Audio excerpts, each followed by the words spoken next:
federal organizada por ABC y RENATRE. En este caso, la capacitación será sobre el concepto de buenas prácticas agrícolas, BPA, buenas prácticas de manufactura, BPM, y normas de calidad, que estará a cargo de la ingeniera Beatriz Torán. Le cedo la palabra a la delegada de RENATRE Tucumán, Lorena Dumit. Buen día, Lorena. Buen día, Guillermo. Buenos días, ingeniera. Buenos días a todos los asistentes. Bueno, contarles que ya vamos, creo que por los números 5 o 6 capacitaciones, 4 técnicas y 2 específicas de otras temáticas bastante interesantes, como trabajo infantil.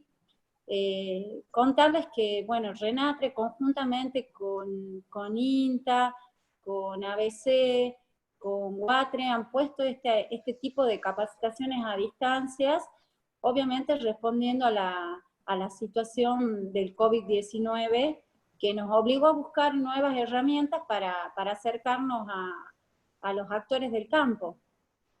Si bien nosotros veníamos años anteriores realizando capacitaciones presenciales, bueno, la situación nos lleva a esto, que sin duda por la participación de los asistentes y la captación del público que hemos tenido, sin duda es de bastante interés.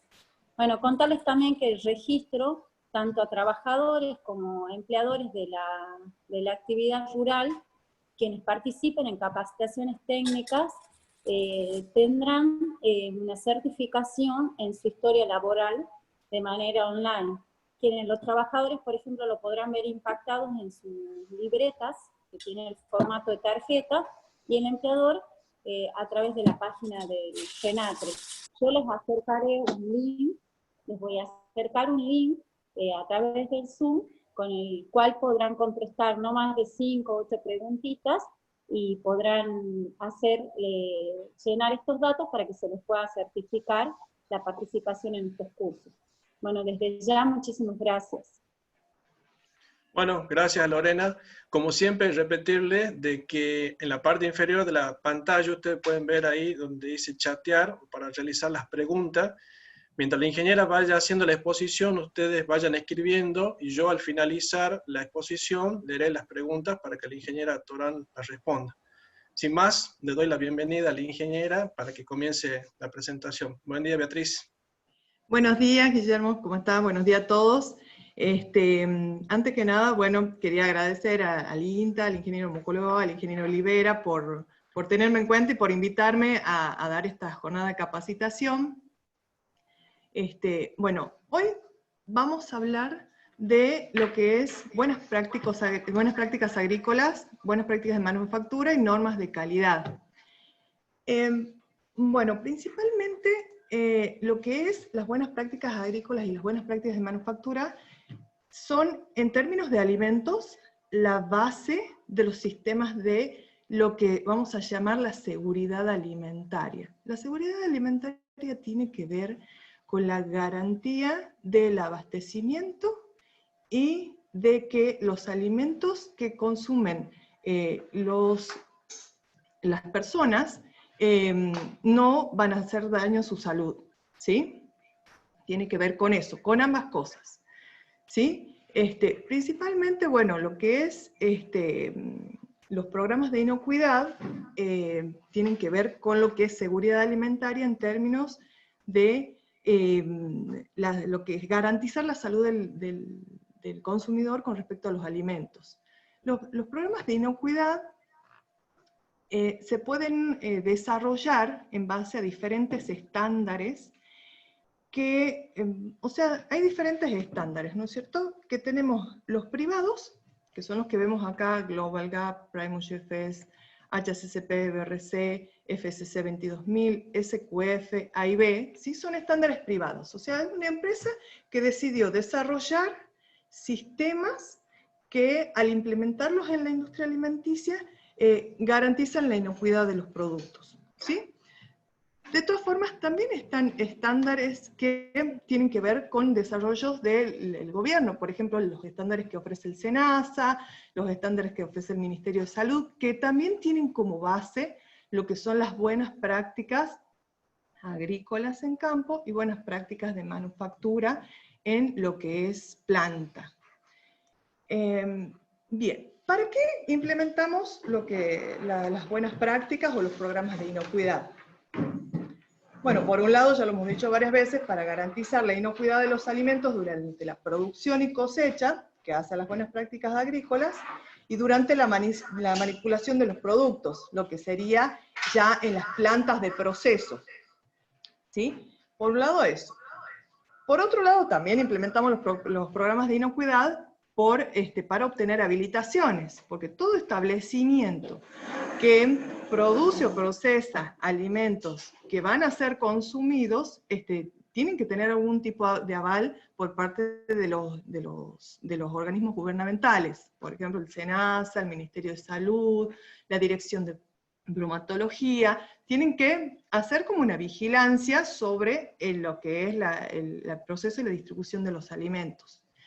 Después también implementamos los programas de inocuidad para cumplir con los requisitos de cliente, porque muchas veces algunas empresas que exportan saben que aparte de lo que son las certificaciones privadas y aparte de los requisitos gubernamentales, ciertos clientes, de acuerdo a su historial o de acuerdo a los requisitos de sus clientes a la vez, tienen otros requisitos. Entonces también lo hacemos para eso. También se implementan los programas de inocuidad con el objetivo de obtener certificaciones de los programas, ¿sí? Como habíamos hablado hace un rato, existen estándares privados, como son el HACCP, Global Gap, FSSC 22000, SQF, son distintos estándares que los diferentes mercados los requieren para poder comprar. O sea, estos estándares me dan ventajas competitivas en el mercado, ¿sí?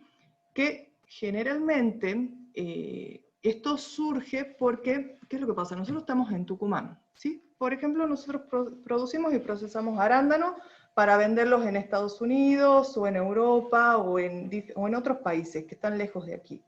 Y el cliente no tiene la posibilidad muchas veces de venir a supervisar cómo trabajamos nosotros, pero a su vez él también necesita ofrecer a sus clientes una garantía en cuanto a la inocuidad. Entonces, al obtener una certificación, o sea, al venir un organismo a verificar la manera como trabajamos nosotros y emitir un certificado, a ellos les da cierta tranquilidad de la manera de cómo trabajamos nosotros. Por eso es que tanto por ahí se pide la Global Gap para exportar a Europa, el HACCP para Estados Unidos, para Europa también, para diferentes mercados, y es como que es la garantía que tiene el cliente para poder a su vez él ofrecer un producto inocuo, ¿sí? Bueno, ya como lo habíamos dicho anteriormente, la inocuidad en el alimento es la garantía de que no va a causar ningún daño al consumidor cuando sea preparado o ingerido, ¿sí? Bien, los programas de inocuidad, ¿cuál es la finalidad? En este caso vamos a hablar de los más básicos, que son las buenas prácticas de manufactura y buenas prácticas agrícolas. Se diseñan con el fin de eliminar o reducir a niveles aceptables todo aquello que puede causar daño al consumidor, o sea, los peligros. Van a escuchar mucho hablar de peligros cuando hablamos de inocuidad, o reducción de peligros, o eliminación de peligros, ¿sí? ¿Cómo se clasifican los peligros para la inocuidad? ¿En físicos, químicos o biológicos? ¿Sí? Son los tipos de peligros que pueden aparecer en un alimento y causar daño al consumidor, ¿sí? Físicos. Por ejemplo, tenemos metales que pueden provenir de la maquinaria, durante la producción, durante la cosecha, ¿sí? Alguna vez, no sé si les habrá pasado que les vino, a mí sí, que en un pan, por ejemplo, me vino una vez un clavo. Eso es un peligro para la salud, porque puedo tener una obstrucción, me puedo lastimar la garganta, ¿sí? Vidrios, me pueden provenir de luminarias o materiales de vidrios que haya en el establecimiento.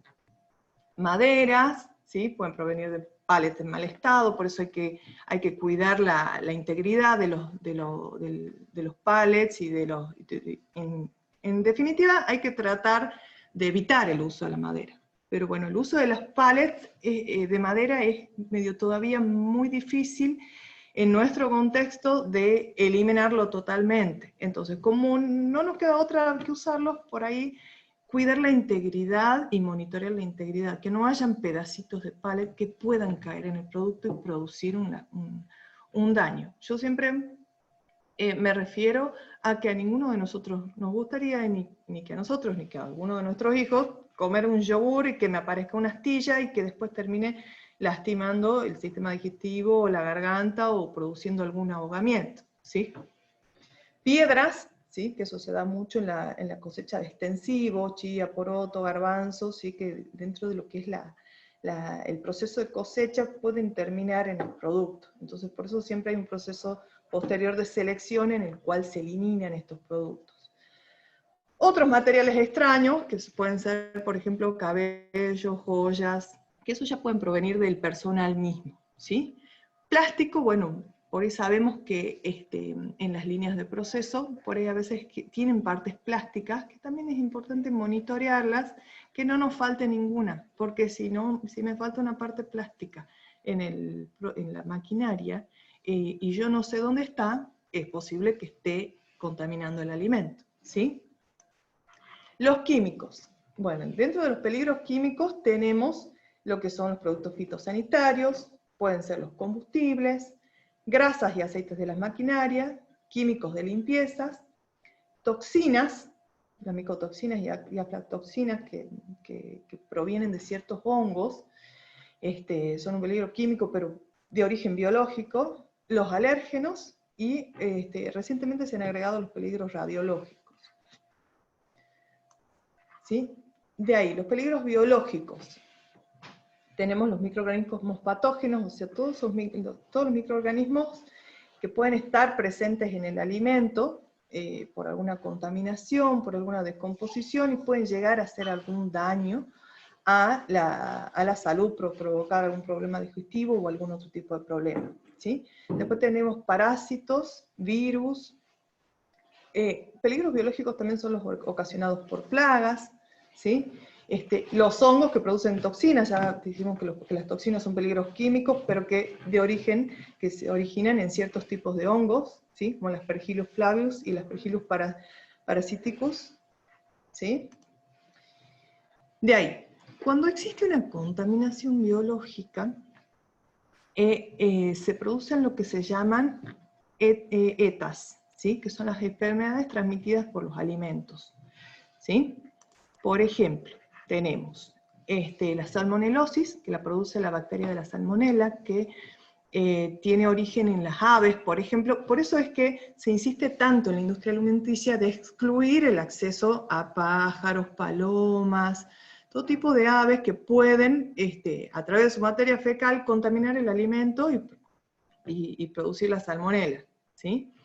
De ahí el botulismo, ¿sí? que es el Clostridium botulinum, que produce una toxina que afecta el sistema nervioso. Es común en los enlatados, el botulismo, ¿sí? Tenemos que tener en cuenta cuando vamos a consumir, o si por ejemplo en una panadería tengo que comprar alguna fruta enlatada, tengo que tener cuidado que no esté abollada, porque en las latas abolladas, al ingresar aire a la lata, puede desarrollarse el botulismo, ¿sí?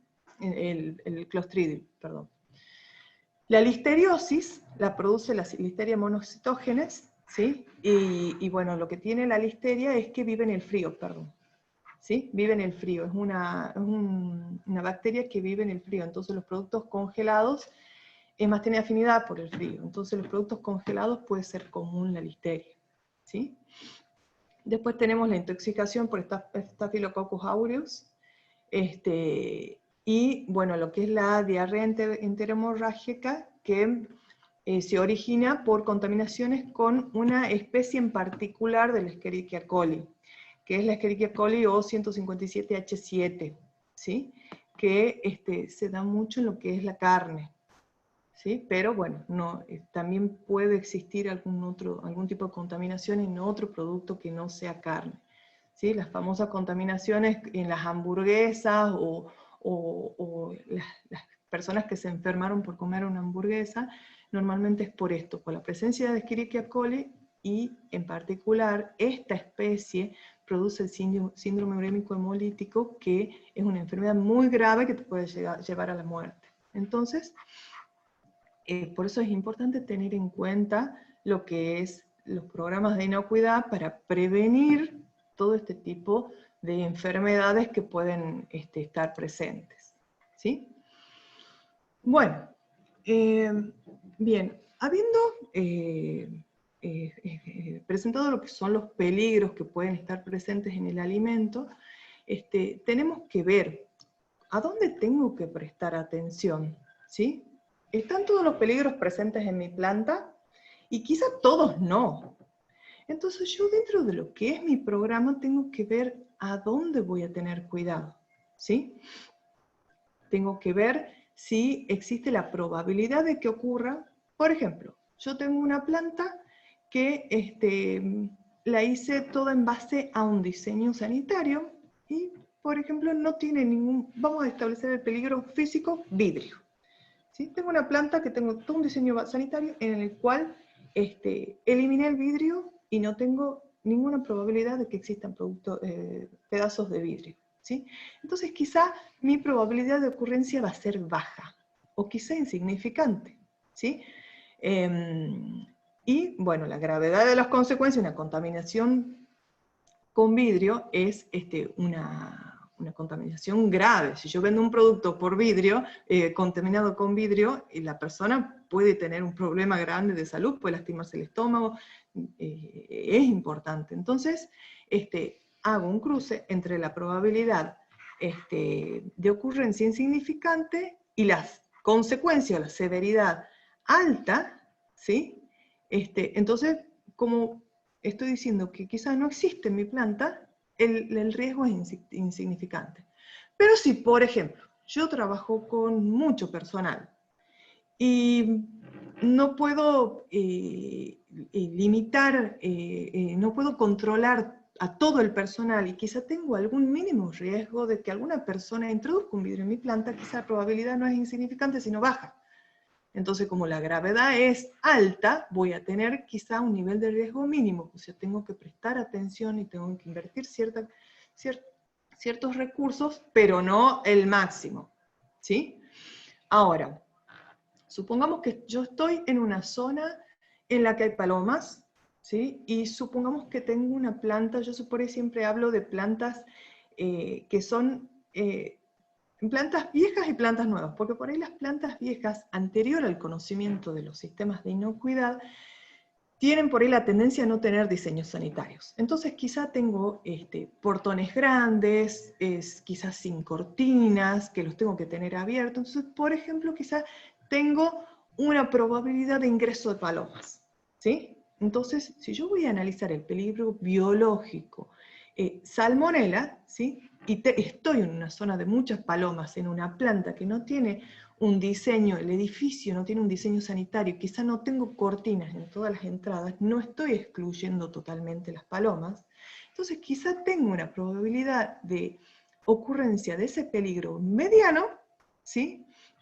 Con una severidad alta, porque la salmonelosis puede tornarse grave, ¿sí? Entonces tengo un peligro, un nivel de riesgo mayor, entonces tengo que tomar más precauciones, tener más cuidado, a lo mejor tomar más acciones, quizás reanalizar la estructura de mi planta y ver de excluir las palomas o asegurar que no tengo ningún almacenamiento externo, ¿sí? Por eso cuando uno analiza cada una de las probabilidades de ocurrencia de estos problemas, por quizá un problema que yo no lo veía tan grave, me doy cuenta que quizá tiene un nivel de riesgo alto o un nivel de riesgo crítico, ¿sí? Entonces tengo que tomar una acción, ¿sí? Por ejemplo, los productos secos que no pasan por un proceso de lavado, no tengo la posibilidad de eliminar microorganismos. Por ejemplo,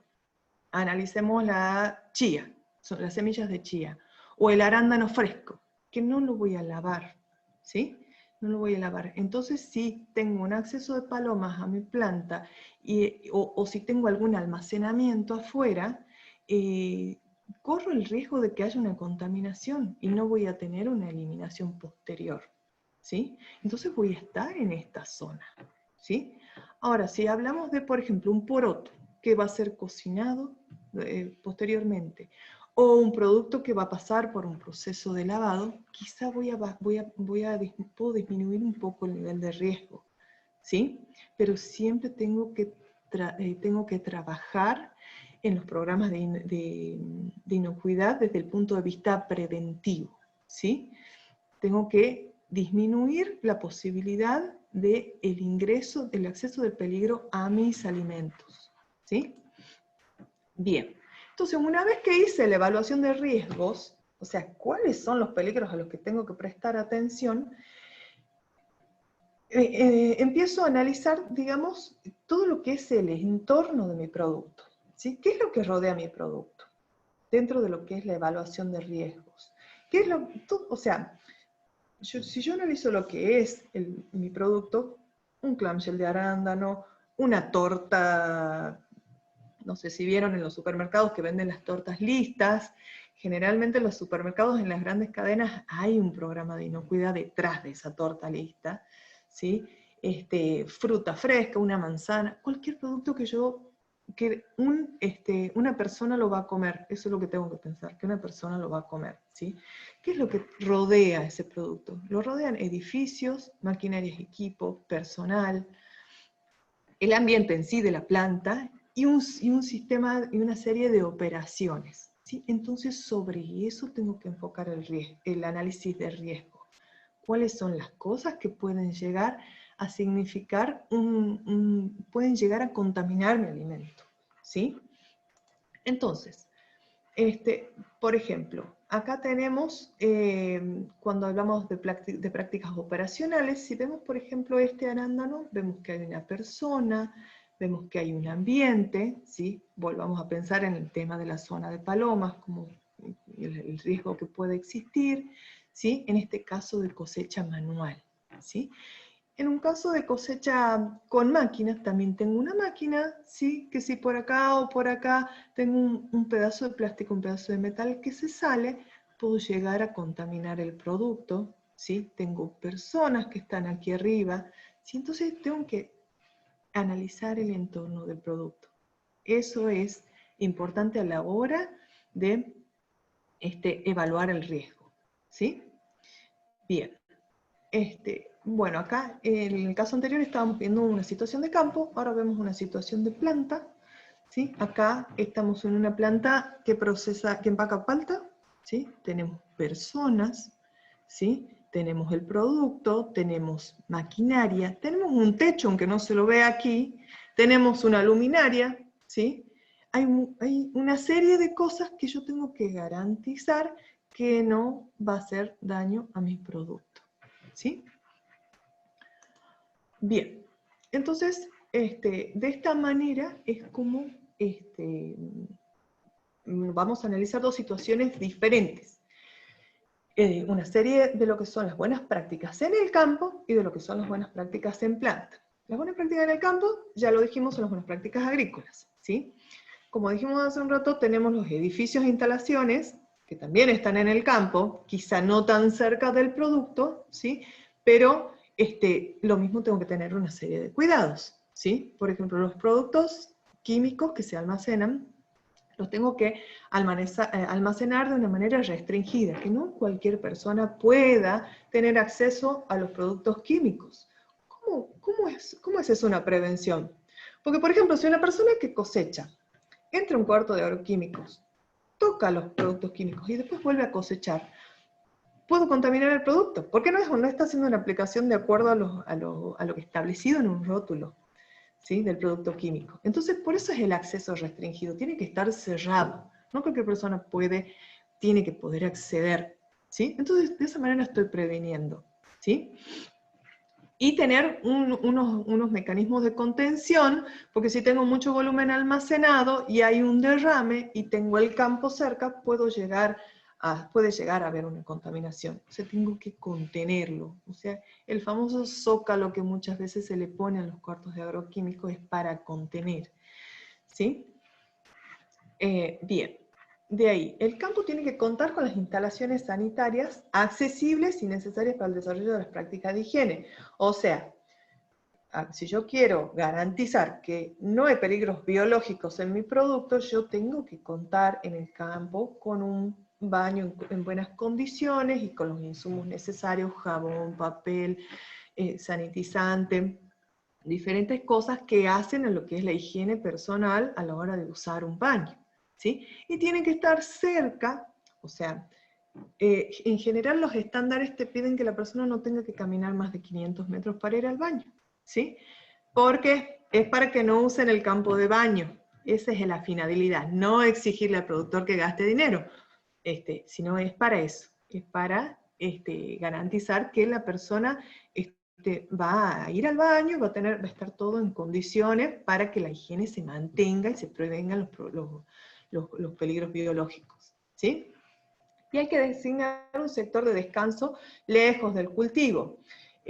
¿Por qué? Porque los estándares me piden a veces, bueno, se habla del comedor. La idea del comedor o el lugar lejos del cultivo donde las personas puedan acceder a alimentos y que no sea en el campo, es también prevenir. Porque si, por ejemplo, una persona trae un sándwich para comer, y ese sándwich tiene mayonesa, y esa mayonesa se descompuso por la temperatura, después puede llegar a contaminar el alimento. Entonces, por eso es que tengo que designar un sector para minimizar la probabilidad de esa contaminación y también, como hemos dicho hace un rato, proveer de las instalaciones necesarias para que la persona se pueda higienizar después de comer.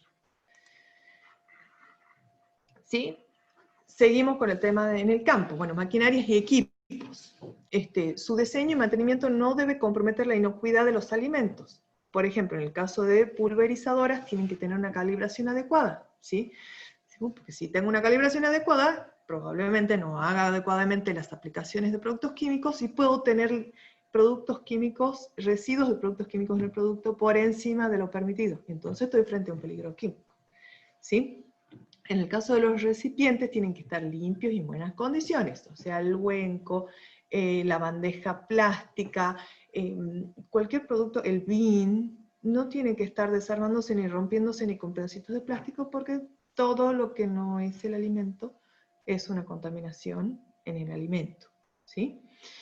En el caso de que use una maquinaria, no debe tener ni partes sueltas, ni tampoco debe tener pérdidas de aceite, ¿sí? Han habido recall, hubo un recall hace poco, hace como 3 años, un recall es una recuperación del producto porque el producto no es inocuo, o sea, se detectó una contaminación de aceite, me parece que era en frutillas en Brasil hace poco, y bueno, este es el origen, ¿sí?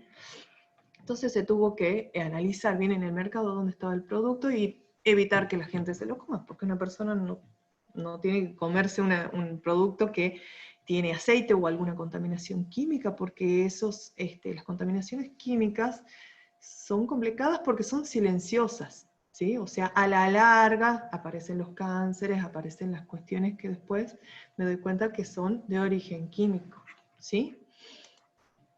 Bien. Entonces, bueno, esto es lo que hablábamos hace un rato, de poner los cuartos de agroquímicos de acceso restringido, y a la hora de hacer pulverizaciones, hay que respetar lo que son las etiquetas de los productos, y las calibraciones de las maquinarias. Entonces vemos cómo todo tiene que ver con todo, ¿sí? Bien. Bien. En cuanto, ¿qué otra cosa habíamos dicho que rodeaba al producto? Habíamos dicho el personal, ¿sí? Todas aquellas personas que tienen contacto con el producto tienen que reunir unas ciertas condiciones para garantizar que no lo contaminen. Una de esas es esta, ¿sí? Estar capacitado en lo que son buenas prácticas de manufactura, buenas prácticas agrícolas, ¿sí? Para saber cuáles son las cosas que pueden llegar a contaminar el producto. Si yo voy a cosechar, yo No debo usar joyas, no tengo que usar piercings, ni anillos, ni ninguna cosa que pueda llegar a caer en el producto y resultar en una contaminación. ¿Sí? Tengo que cubrir mi cabello porque entre las contaminaciones físicas que vimos están los cabellos. ¿Sí? Entonces, si se cae un cabello en el producto, es una contaminación para el producto. ¿Sí? Lavarse las manos durante 20 segundos y luego sanitizar con alcohol en gel, ¿sí? Secar con toallas de papel, antes de tocar el producto. O sea, siempre decimos, bueno, hay que lavarse las manos después de ir al baño, después de tocar otras cosas, después de comer, ¿sí? Antes de volver a tocar el producto, haya hecho lo que haya hecho, es importante volver a lavarse las manos. Porque por más que yo diga, bueno, sí, solamente abrí un picaporte, por ejemplo, o fui a un lugar en el cual solamente toqué una puerta, pero yo no sé cuáles eran las condiciones de higiene de la persona anterior que tocó esa puerta. Entonces, antes de volver a tocar el producto, me tengo que volver a lavar las manos, ¿sí? Acá hacemos unos ejemplos, luego de toser, estornudar, comer, tocar cualquier otra superficie que no sea el producto, tengo que lavar las manos, ¿sí? No manipular alimentos en caso de estar enfermos y notificar al supervisor, avisar. Estuve ayer con problemas digestivos, con diarrea, con vómito, no debería tener acceso al producto, porque si estoy con una enfermedad grave, puedo llegar a contaminar el producto y puedo llegar a transmitirlo. ¿Sí? Usar el barbijo, bueno, esto es en el contexto actual que vivimos, con el tema del COVID-19, incorporamos lo que son las buenas prácticas de manufactura, el uso del barbijo y el distanciamiento social, ¿sí? Para prevenir los contagios entre personas. Entonces, por ahí, bueno, esto también tiene que ver con el tema de garantizar el abastecimiento de los alimentos. Si nosotros tenemos un brote de coronavirus en lo que es el sector de cosecha de duraznos, por ejemplo, quizá no tengo personal para cosechar y no voy a garantizar el abastecimiento. Entonces quizá no tengo un impacto directo sobre el producto, pero no estoy garantizando el abastecimiento. Por eso también tiene que ver con el hecho de cuidarnos, tiene que ver con nuestra salud, y en términos de lo que es la seguridad alimentaria, también con la garantía del abastecimiento y de, obviamente, prevenir cualquier brote.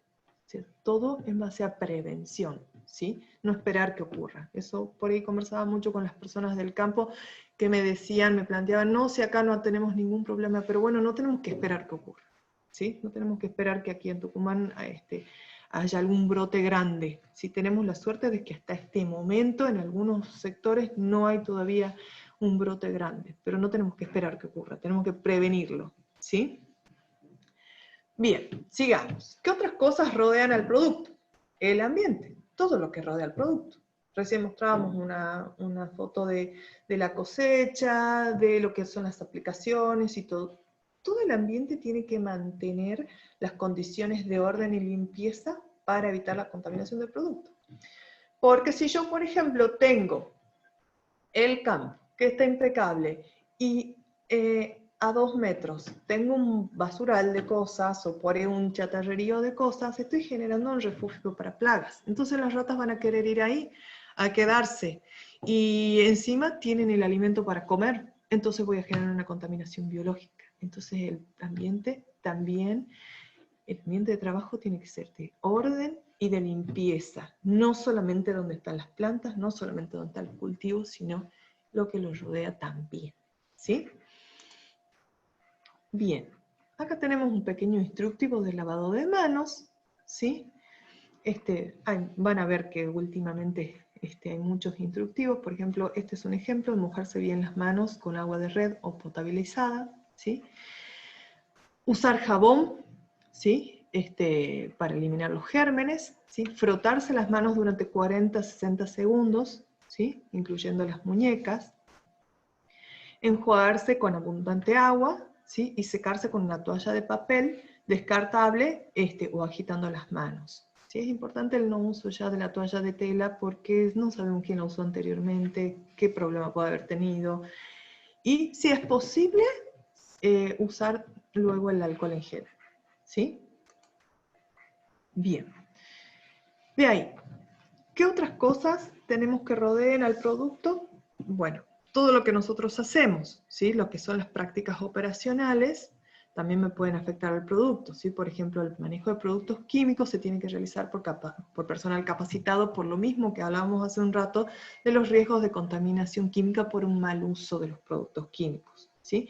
Y bajo la supervisión de personal calificado, ¿sí? Que la persona que maneja el químico sepa lo que está haciendo, porque puede provocar un exceso de límite de residuo y una contaminación química que puede resultar en un rechazo del producto. Si no me rechazan el producto, también puedo estar afectando la salud de las personas. Como les digo, los peligros químicos son un poco, o sea, todos los peligros son importantes, pero como no son inmediatos y no se ven a corto plazo, tengo que también prestarles atención, ¿sí? Porque las consecuencias vienen después. Los productos que caen al suelo tienen que ser descartados. Si lo que tocó el piso puede tener cualquier bacteria del piso. Entonces no puedo hacer que una persona se lo coma, porque puedo estar contaminando, puedo estar haciendo que esa persona se enferme, ¿sí? Entonces, la costumbre de levantar por ahí un producto y volverlo a la caja, al raso, al bin, el producto que cae al piso no es comestible, ¿sí? Después, todos los insumos que tienen que provenir de fuentes confiables, ¿sí? O sea, productos fitosanitarios con registros, químicos de limpieza certificado, bueno, lo hablamos un poco en la capacitación de limpieza, que si compro por ahí productos sueltos, yo no sé si realmente es lo que me están vendiendo, ¿sí? Ocurrió un poco con el alcohol en gel, que algunos casos en los cuales vendían alcohol en gel que no era alcohol en gel o que no estaba en el porcentaje que se decía, entonces por ello creo que me estoy cuidando y no me estoy cuidando, ¿sí? Entonces todo tiene que ser de fuente confiable. Y por último, lo que son las fuentes de agua, ¿sí? La fuente de agua no debe representar una fuente de contaminación para el cultivo. O sea, debe ser potable o apta para riego si solamente se usa para tal fin, ¿sí? O sea, que no tenga contacto con el producto. En el tema del agua, bueno, ahí me quiero detener un poquito porque por ahí muchas veces escucho cuando son productos que no tienen procesos de lavado, en el cual me dicen, bueno, yo no hago análisis de agua porque yo no lavo el producto. O yo no hago análisis de agua porque yo proceso productos secos en el cual no intervienen ni siquiera en la limpieza. ¿Con qué usamos las personas para lavarnos las manos? Usamos agua. Entonces, si yo operativamente en el proceso no utilizo agua, de todas formas tengo que contar con agua potable en el establecimiento, porque todas las personas que tocan el agua después van a tocar el producto y lo pueden contaminar, ¿sí? Bien. Bueno, entonces, eso en cuanto a lo que son buenas prácticas agrícolas en campo. Vamos a ver ahora un poco lo que son las buenas prácticas de manufactura, ¿sí? Que se da en la planta, ya en la instalación, donde está el proceso. Volvemos a lo mismo, ¿qué es lo que rodea al producto? Los edificios, ¿sí? O sea, todo lo que es instalación. Si todo lo que es el edificio no tiene que representar una fuente de contaminación para el producto, ¿sí? Por ejemplo, una pared que se le está saliendo la pintura y esa pintura cae en el producto, la contamina, ¿sí? Es un peligro físico, ¿sí? Tienen que estar íntegras y tienen que ser de fácil limpieza. Las paredes rugosas tienden a acumular tierra y la tierra también es una fuente de contaminación. Entonces, por eso el tema de los diseños sanitarios y los requerimientos, ¿sí? Deben proporcionar la hermeticidad suficiente para prevenir el acceso a plagas. O sea, el edificio no tiene que tener agujeritos, ni ventanas, ni accesos, ni aberturas, ¿sí? En lo posible. Y si voy a tener una puerta, tiene que contar con el burlete, y si no puedo poner una puerta porque operativamente el producto entra y sale, están las cortinas plásticas que también previenen el acceso de las plagas, ¿sí? Lo mismo que habíamos dicho para el campo, contar con las instalaciones sanitarias accesibles necesarias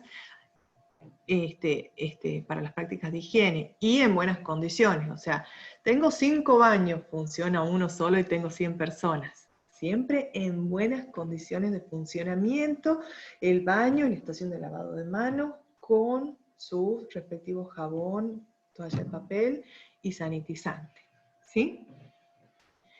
Designar un sector de descanso lejos de las áreas de proceso, o sea, lo mismo que dijimos hace un rato para el campo, pero esto para la planta. También, bueno, no permitir el consumo de alimentos adentro de la planta por una cuestión, bueno, lo que decíamos hace un rato, potenciales de contaminación y aparte por atractivo para plagas. No sé si escucharon alguna vez, yo lo escuché en cierta cadena de supermercados, no en todas, que suena, digamos, el altavoz que dice está prohibido el consumo de alimentos. Y ocurre muchas veces que por ahí las personas van y compran y comen hasta que llegan a la caja y después lo pagan.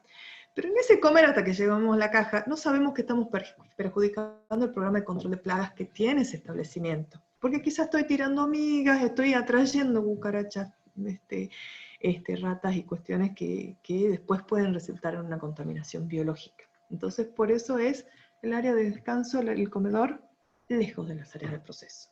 ¿Sí? Y de ahí la distribución del edificio no tiene que representar un riesgo para la contaminación cruzada. Lo hablamos también en el curso de limpieza. Las zonas de materia prima separadas de las áreas de producto procesado, sobre todo si hay una etapa de descontaminación o de lavado o de eliminación de contaminantes, ¿sí? No tiene que representar un riesgo para la contaminación cruzada. ¿Sí? Bien, las maquinarias y equipos, bueno, un poco también como lo vimos hace un rato, que no tienen que tener impacto en los alimentos, tengo que tener un monitoreo sobre la maquinaria, que no me falte ninguna parte. Si me falta una parte en la cinta, en cualquier tipo de maquinaria, puede llegar a haber caído en el producto, ¿sí? En el caso, por ejemplo, que tenga puntos de aplicación de productos químicos, como en el caso de los empaques de limón o de manzana, tienen que ser calibrados adecuadamente. Si tengo un detector de metales y estoy confiando que ese detector está eliminando los metales, tiene que estar calibrado adecuadamente, ¿sí? Los recipientes para alimentos tienen que estar en buenas condiciones de mantenimiento. La maquinaria en general no tiene que tener partes sueltas ni representar un peligro para los alimentos como lo hablamos recientemente. ¿Sí? Acá tenemos, por ejemplo, una planta de proceso. ¿Sí? Aparentemente es una planta de proceso que hace... la foto la saqué la página decía que era una planta de IQF, ¿sí? A lo mejor esos combinados congelados de varios tipos de productos, ¿sí? Vemos que hay maquinarias, ¿sí? Las maquinarias son de acero inoxidable, en este caso es lo ideal para no tener contaminaciones con óxido, ¿sí? Tengo, bueno, un techo, que hay en el techo, sabemos que están las luminarias en el techo, sabemos que no tienen que representar un riesgo para el alimento, ¿sí? Porque si se rompe un foco aquí, yo tengo que tirar todo esto, que tuvo un proceso, que tuvo un costo, tengo que descontaminarla, hacer un proceso de descontaminación de la planta que probablemente me va a ocasionar una parada larga de la planta, lo cual es pérdida de dinero, y tengo que asegurarme que el riesgo de contaminación no existe, ¿sí? Todo lo que son las transmisiones, tengo que ver que estén protegidas, que no me generen una contaminación con aceite, ¿sí? Entonces eso es lo que sería la planta, ¿sí? El personal, otra vez el personal, ¿sí? Como lo habíamos dicho anteriormente, de la misma manera para el campo, para la planta. No usar joyas, el cabello cubierto en la planta con mayor razón, porque no voy a tener otra etapa en la cual se van a eliminar los productos, las contaminaciones físicas. El lavado de manos, como ya lo dijimos, ¿sí? Usar uniformes adecuados al nivel de riesgo o la zona del producto. ¿Por qué el tema del uso del uniforme? El tema del uso del uniforme tiene la finalidad de proteger al producto de mi ropa, ¿sí? Porque yo siempre pongo el ejemplo. ¿Qué pasa si yo tengo dos trabajos? Uno es en una planta de empaque de arándano y el otro es en una carnicería. Si yo voy con la misma ropa de la carnicería a mi trabajo en la planta de arándano, puedo producir una contaminación importante. Entonces, por eso, como para no estar analizando cada caso en particular, se establece el uso de uniforme y los filtros sanitarios antes de tocar el producto, o sea, los lugares donde se lavan las manos y donde se produce toda la descontaminación de la persona antes de tocar el producto, ¿sí? Entonces, por eso el tema de los usos de uniforme. Y de acuerdo a la zona, al nivel de riesgo de la zona del producto donde yo trabajo. No va a ser el mismo tipo de uniforme para un área, por ejemplo, de despalillado de fruta o de recepción de fruta, que para un área de selección después del lavado, ¿sí? Una vez que ya se descontaminó el producto, tengo que tener más cuidado. Normalmente en las áreas que son posteriores a la descontaminación, los uniformes suelen ser blancos, por una cuestión de que si hay algún nivel de suciedad o algo, lo noto, ¿sí? Bien, bueno, lo mismo que dijimos hace un rato, no manipular alimentos si estamos enfermos, y avisar al supervisor si estoy enfermo, porque quizás estoy enfermo y no se me nota, tengo que avisar. Si estuve con diarrea, si estuve con vómito, si estuve engripado, tengo que avisar, porque puedo generar un problema importante. De hecho, se ha dado de contaminaciones por alimentos, por personas en restaurantes que han manipulado alimentos estando enfermos, ¿sí? Volvemos a lo que dijimos hace un rato, el ambiente de trabajo, pero esta vez en la planta también se tienen que cumplir con las condiciones de orden y limpieza, ¿sí? Para prevenir la contaminación. Las luminarias no solamente tienen que estar protegidas, sino tienen que estar limpias, porque están arriba del producto, ¿sí? Y si están llenas de tierra, o si tienen arañitas o algo, van a producir una contaminación sobre el producto, ¿sí? Todo lo que es desagües, todo lo que rodea a la planta, tiene que estar limpio y tiene que, en lo posible, reunir las condiciones sanitarias, o sea, de fácil limpieza, ¿sí? Tengo que establecer la verificación de los programas de limpieza, ¿sí? O sea, en los programas certificables de buenas prácticas de manufactura no está establecido, o sea, está establecido, pero no está exigido, pero es una buena práctica, y es importante que se lo haga, lo que son las liberaciones de línea, por ejemplo, ¿sí? O sea, una vez que está limpia la línea, recién se puede empezar a trabajar. Eso es una buena práctica, de tener un supervisor que revisa la línea antes de comenzar, ¿sí?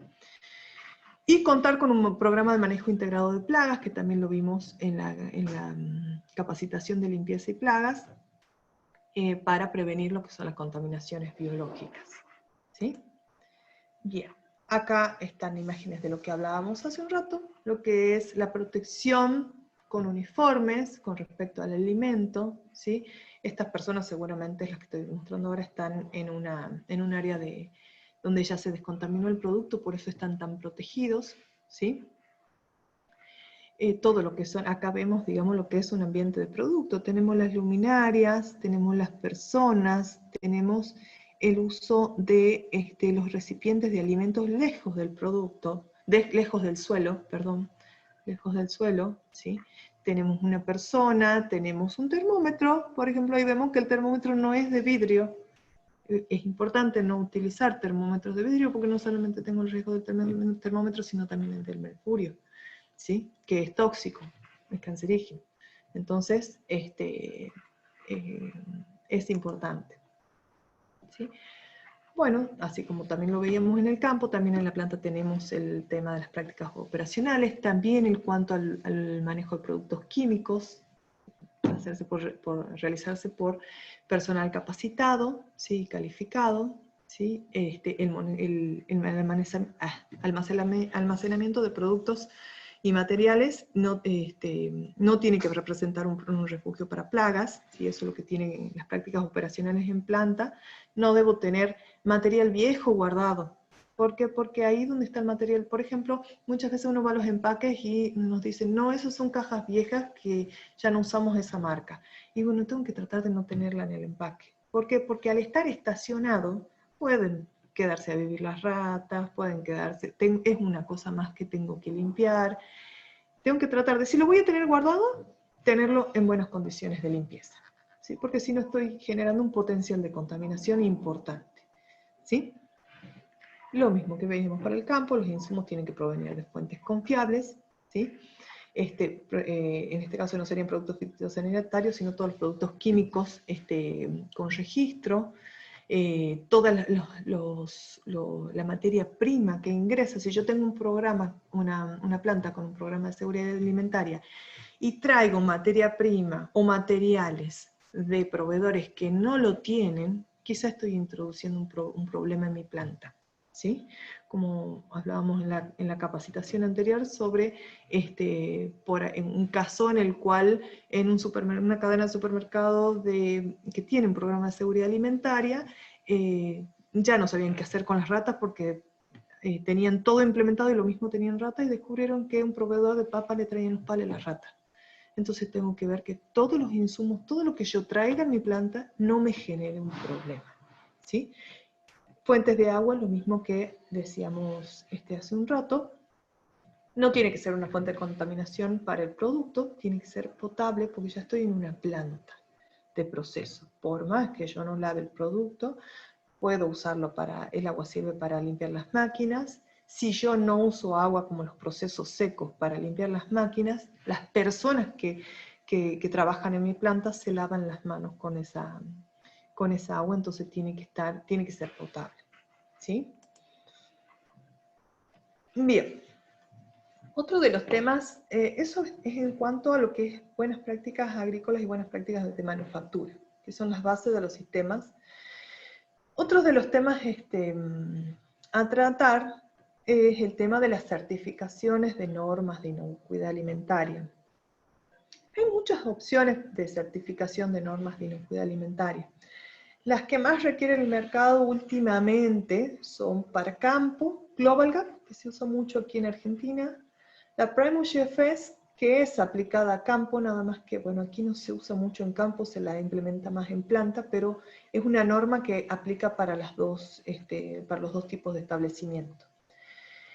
Y para planta, bueno, tenemos la BRC, la Primus GFS, la FSC 22000, todas son normas, y la HACCP, perdón, todas son normas de seguridad alimentaria y de inocuidad alimentaria que tienen su base de buenas prácticas agrícolas o buenas prácticas de manufactura, más otros requerimientos. Estas normas en particular, la HACCP no, estas que tenemos aquí sí, por eso es que últimamente por ahí los clientes, algunos sí siguen pidiendo HACCP, pero la mayoría ya está pidiendo un poco más, está pidiendo BRC, Primus GFS, FSC 22000, porque tienen reconocimiento GFSI. La GFSI es un programa que se llama Global Food Safety Initiative, ¿sí? Que es la iniciativa de seguridad alimentaria global, ¿sí? Que ha establecido unas pautas para los protocolos certificables que de alguna manera los estandariza. Y se tiende hacia los sistemas de gestión de inocuidad, ¿sí? O sea, en los cuales tengo una visión ya mucho más amplia de lo que es el control en mi planta. Ya voy a los proveedores, voy a lo que es el sistema integral de gestión de calidad, ¿sí? Tiene ciertos adicionales que las normas más antiguas de seguridad alimentaria no las tenían. Por ejemplo, la Global Gap recientemente en su última versión ya adquirió su reconocimiento GFSI, ¿sí? Pero es como que todos los programas de seguridad alimentaria se están alineando a nivel mundial, ¿sí? Bien, este es el logo de GFSI. Otros ejemplos de normas que están reconocidas por la GFSI, sí, bueno, como decíamos un rato, aquí está la BRC, Canada Gap, bueno, por eso normas que nosotros no las conocemos, pero por ahí en otros países son comunes. La SQF no se usa mucho aquí, pero sí hay plantas certificadas con SQF. La IFS, FSC 22000, Primus GFS, ¿sí? Son normas que si nosotros las tenemos, seguro nuestro cliente va a querer comprar, porque tienen la garantía de la GFSI. Bien. Bueno, vamos a lo que son los procesos de certificación. Los estándares que vimos anteriormente son certificables, ¿sí? O sea, existe una norma, ¿sí? Diferentes y dentro de un mismo lineamiento, los que son GFCI, que tiene sus requisitos, ¿sí? Entonces el proceso de certificación consiste en hacer un análisis de los requisitos. Una vez hecho el análisis, viene lo que es la implementación de esos requisitos y la asignación de recursos, porque normalmente los requisitos implican asignar recursos. Por ejemplo, ciertas normas piden ciertos tipos de análisis en los cuales yo, para poder certificar con esa norma, tengo que tenerlos realizados en cierto tipo de laboratorios, y a lo mejor eso tiene un costo. Entonces, para poder certificarlo tengo que tener, por ejemplo, acondicionar el edificio, ¿sí? Porque de acuerdo a todo lo que vimos, para poder tener un programa de inocuidad alimentaria, la planta tiene que reunir ciertas condiciones. Quizá tengo que poner una puerta donde no había, quizá tengo que contratar una empresa de control de plagas, quizá tengo que contratar algún técnico, algún ingeniero agrónomo, algún técnico que esté avalado para poder manejar agroquímicos. Entonces, en ese sentido, es que cuando mi cliente me dice, necesito que tengas tal norma, yo tengo que pensar que no es llamar a la certificadora y que me audite y me va a dar el certificado. Tengo que pensar, hacer un análisis y pensar que tener tal norma implica una asignación de recursos. Por ejemplo, en algunos casos requieren cierto nivel de capacitación del personal, entonces quizás tengo que invertir en ese nivel de capacitación del personal. Luego de lo que es este proceso de implementación, que implica una asignación de recursos, vamos a lo que es la verificación, ¿sí? Antes que venga la certificadora, tengo que asegurarme, porque no suelen ser baratas las certificaciones, tengo que asegurarme que estoy cumpliendo con lo que me van a pedir. Entonces, eso es lo que se llaman las auditorías internas, ¿sí? Suele ir una persona de la empresa o algún consultor a verificar que la empresa cumple con los requisitos, ¿sí? Una vez que yo con mi auditoría interna sé que estoy en condiciones de llamar a la certificadora, solicito la auditoría, ¿sí? La auditoría también es un proceso, por ahí quizá la empresa necesita saber cosas sobre mi empresa antes de mandarme el auditor, quizá necesita saber si está todo en una misma dirección, o el auditor va a tener que desplazarse a diferentes lugares, ¿sí? Por eso también es un proceso la auditoría, ¿sí? Una vez que se hace la auditoría, se escribe un informe. Una vez que se aprueba ese informe, ocurre la certificación. ¿Por qué los aburro con tantos pasos? Porque hay un mito, se tiende a creer que la certificación es, o sea, hace varios años para obtener una certificación se tomaban 12 meses, 10 meses de implementación. Hoy en día ocurre que el exportador o el cliente o el productor por ahí cree que la certificación lleva un mes, lleva 2 meses. Hay un proceso de maduración en esto, ¿sí? Si los sistemas se mantienen y se sostienen, por ahí las recertificaciones, cuando ya voy a certificar por segunda o tercera vez, puede ser más corto. Pero este es un proceso que hay que hacerlo a conciencia, ¿sí? Y que no les digo que hoy en día les va a llevar 12 meses, 10 meses, por ahí sí se han agilizado los procesos para que sea menos, y aparte también el mercado está por ahí un poco más dinámico, entonces por ahí quizás yo estoy empezando mi campaña y quizá mi campaña va a durar 2 meses o 3 meses y conseguí un cliente que me pide tal certificado para comprarme, entonces tengo que hacerlo rápido. Hacerlo rápido no significa no hacerlo a conciencia o creer que todo va a ser así nomás, ¿sí? Estamos hablando de la salud de las personas y estamos hablando de que estamos garantizando la inocuidad de los productos. Eso no hay que perderlo de vista, por más que yo consiga un certificado, ¿sí? Bien. Bueno, esto es un poco lo que habíamos dicho hace un rato, que el proceso de certificación se tiene que hacer a conciencia, con la finalidad de obtener un programa de inocuidad, ¿sí? no solamente quiero un certificado, quiero un programa de inocuidad, orientado a la mejora continua, ¿sí? Y que no es solamente un pedazo de papel. Lo pongo así porque una vez me dijo así un productor que, no, sí es un pedazo de papel nada más el certificado. No, es un programa de inocuidad que está avalado por un certificado. ¿Sí? Bien, bueno, eso sería todo por hoy. No sé si necesitan hacer algunas preguntas. Guillermo. A ver, bueno, habilitamos el momento de las preguntas, Beatriz. A ver que los chicos pregunten.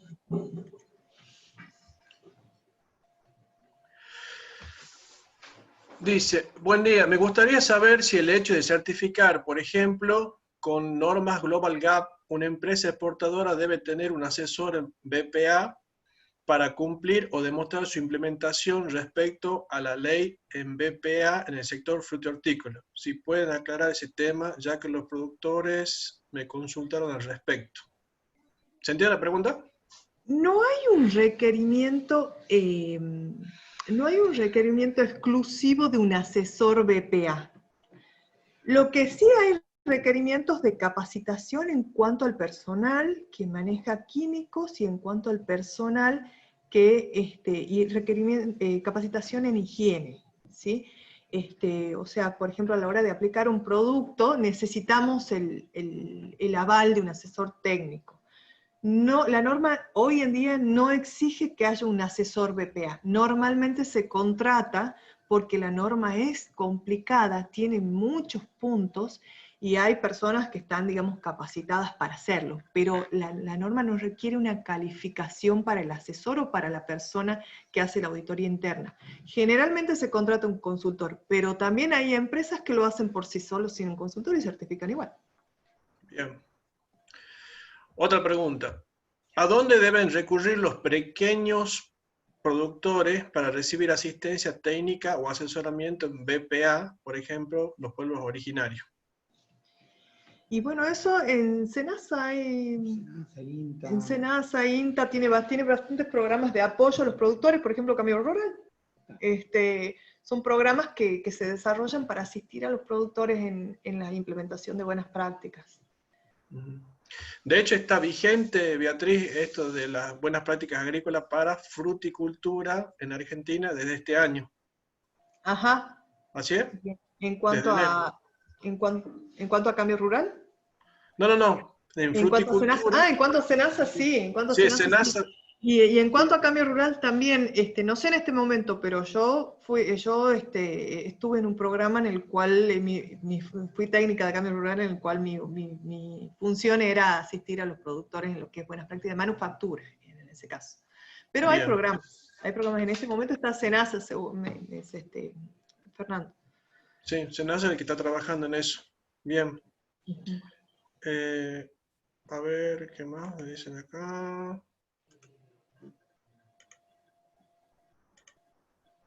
Ahí levanto una mano. ¿Quién es? Bueno, más preguntas. Creo que tiene que ver con la anterior. Habla de Primus, de engloba Primus, GFS, engloba buenas prácticas de manufactura y HACCP.